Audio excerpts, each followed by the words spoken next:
As a journalist for WTVR, I'm tasked with sharing the stories of people all across Central Virginia. But for this next tale, I had to travel more than 4,500 miles here to Europe to feature someone I'm close with but never had the opportunity to meet.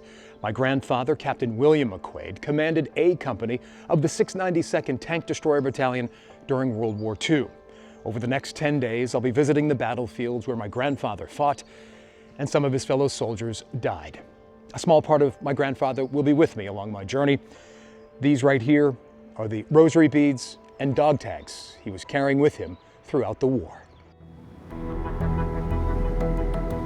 My trek across 5 countries in Europe coincides with the 80th anniversary of my grandfather's baptism of fire in World War II. This trip, several years in the making, honors Captain McQuade and the brave soldiers he fought with. In Holland, Pete, Ronald, and Esther lead me on a tour of the battlefields where my grandfather and the 692nd first battled the Germans. It is clear the Dutch remain grateful that the Americans helped liberate their country from oppression. They paid like the highest price for our freedom, you know, and it's a price we can never repay that.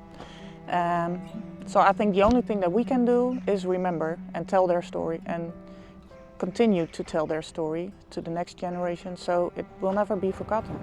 Along my roughly 1,000-mile journey, I located the exact spots where 692nd soldiers posed for photos in early 1945, from the ancient village of Armerbach to the bustling city of Munich. Across Germany, battle scars remain around every corner, from this building damaged by Allied bombers to a bridge riddled with bullet holes. At Luxembourg American Cemetery, I locate the grave of legendary General George Patton, who requested he be buried next to his soldiers. In Nuremberg, I visit the ruins of Adolf Hitler's Nazi Empire, the massive military parade grounds where the Fuhrer delivered fiery speeches to the masses stand silent. I drive to the sleepy village of Herlheim, where North Carolina native and A Company soldier Herb Knox would earn the Distinguished Service Cross, becoming the battalion's highest decorated soldier at the age of 21.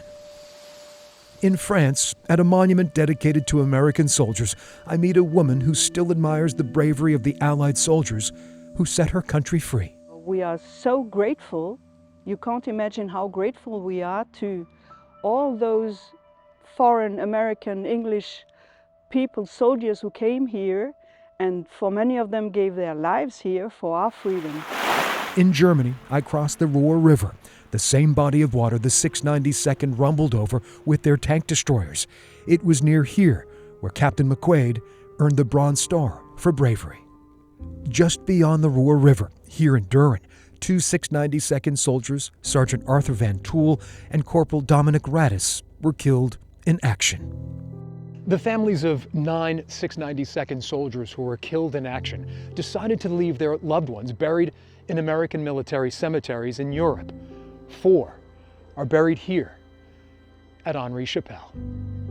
7,987 American soldiers rest here in the Belgian countryside. One of the fallen, the 692nd's James D. Lorenzo of Ohio, who was killed 80 years ago this month. On April 29, 1945, elements of A Company enter a hellish landscape beyond description. My grandfather's battalion helps liberate the concentration camp at Dachau, where thousands of prisoners died. Walking these grounds leaves this visitor with a cold chill. What did my grandfather witness? Many of the veterans I befriended over the years say it was the darkest day of their lives. Just 1 week after helping liberate Dachau, the guns fell silent across Europe. The 692nd would soon be going home, and after a 10-day odyssey, so am I. At the end of World War II, my grandfather returned to Somerville, Massachusetts, had 5 children, and became a police officer in the Boston area. Unfortunately, he did not live long. He died in 1961 at the age of 47. I still have so many questions, but crisscrossing the battlefields that he fought on here in Europe helps me get closer to the soldier I never knew. Reporting in Amsterdam, I'm Greg McQuade, CBS 6 News.